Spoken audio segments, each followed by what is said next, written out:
Once there was a little girl called Sophie, and she was having tea with her mummy in the kitchen.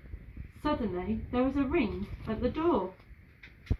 Sophie's mummy said, "I wonder who that can be. It can't be the milkman, because he came this morning. And it can't be the boy from the grocer, because this isn't the day that he comes. And it can't be Daddy, because he's got his keys. We'd better open up the door and see." "I'm going shopping in the village," George's mother said to George on Saturday morning, "so be a good boy and don't get up to any mischief." This was a silly thing to say to a small boy at any time. It immediately made him wonder what sort of mischief he might get up to. "And don't forget to give Grandma her medicine at 11 o'clock, the mother said. Then out she went, closing the back door behind her. Slinky Malinky by Linley Dodd.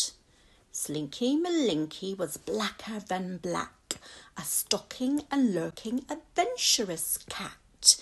He had bright yellow eyes, a warbling wail, and a kink at the end of his very long tail.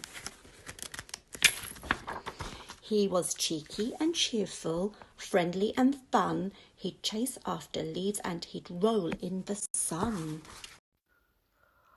Once upon a time, there was a small girl called Little Red Riding Hood. She lived with her mother beside a deep, dark wood. In a cottage on the other side of the wood lived her grandmother, and in the deep, dark wood lived a big, bad wolf. Until he was 4 years old, James Henry Trotter had a happy life. He lived peacefully with his mother and father in a beautiful house beside the sea.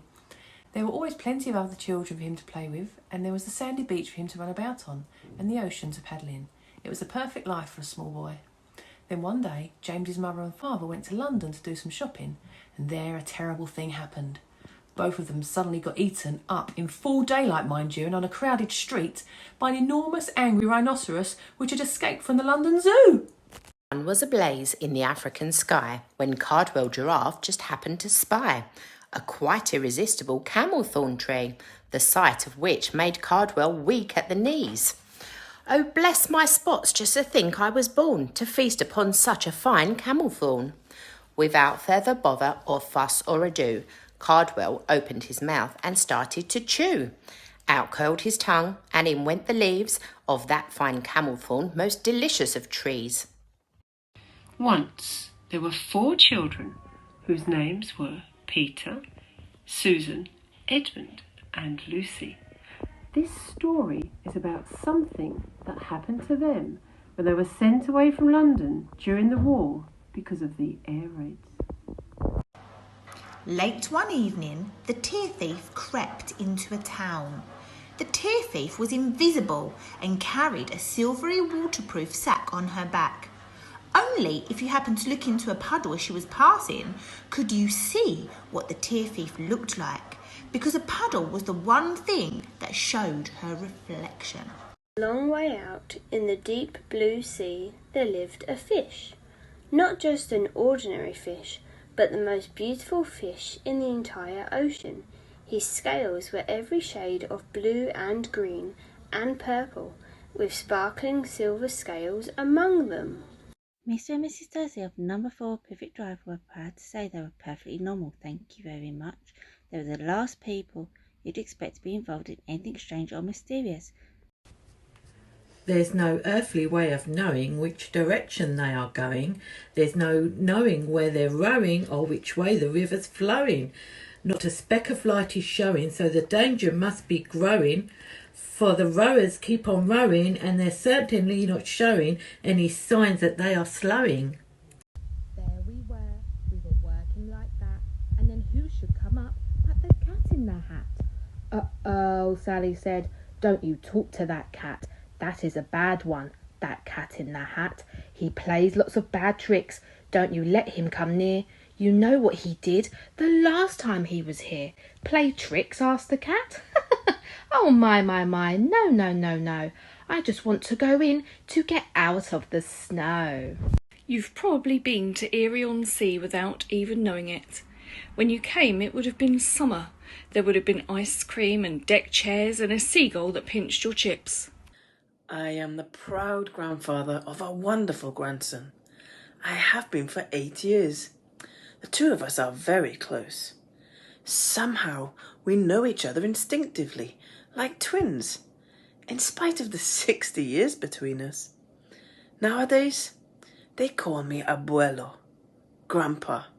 But when I was little, I was always called Antonito, like him. Sometimes perfectly nice parents have children who are monsters. Meet the Meeks. This is father, Mr. Morris Meek, and his name suggests Mr. Meek is a mild-mannered man. He likes to wear socks with his sandals and would not dare to eat a peach in public. Mr. Meek works as a librarian. If you want to find Cherry Tree Lane, all you have to do is ask the policeman at the crossroads. He will push his helmet slightly to one side, scratch his head thoughtfully, and then he will point his huge white glove finger and say, "First to your right, second to your left, sharp right again, and you're there. Good morning." And sure enough, if you follow his directions exactly, you will be there, right in the middle of Cherry Tree Lane, where the houses run down one side and the park runs down the other, and the cherry trees go dancing right down the middle. If you are looking for number 17, and it is more than likely you will be, for this book is all about that particular house, you will very soon find it. Mr. and Mrs. Brown first met Paddington on a railway platform. In fact, that was how he came to have such an unusual name for a bear, because Paddington was the name of the station. The Browns were waiting to meet their daughter Judy when Mr. Brown noticed something small and furry near the left luggage office. "It looks like a bear," he said. "A bear?" repeated Mrs. Brown. "On Paddington Station? Don't be silly, Henry. There can't be."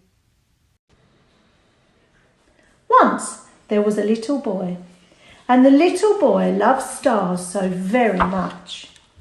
Every night the little boy watched the stars from his window, and he wished he had one of his very own. He dreamed how this star might be his friend. They would play hide and seek and go for long walks together on the beach. The boy decided he would try and catch a star. He thought if he got up very early in the morning, that would be the best time to catch a star. "Now then, Emil," Miss Tichborne said, "just carry in that jug of hot water for me, will you?" She picked up one jug and a little blue bowl of liquid chamomile shampoo and hurried out of the kitchen into the front room. Emil took his jug and followed her. There was a woman sitting there with her head bent over a white wash basin. Her long fair hair was loose and hung down like 3 hunks of wool over her face so that Emil could not see who it was.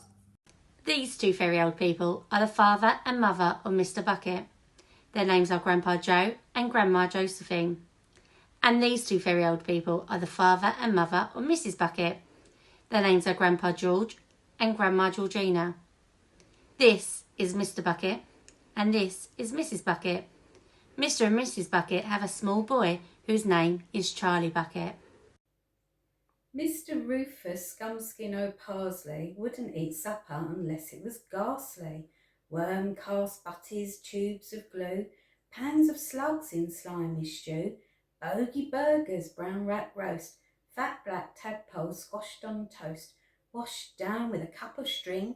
Can you imagine such a thing?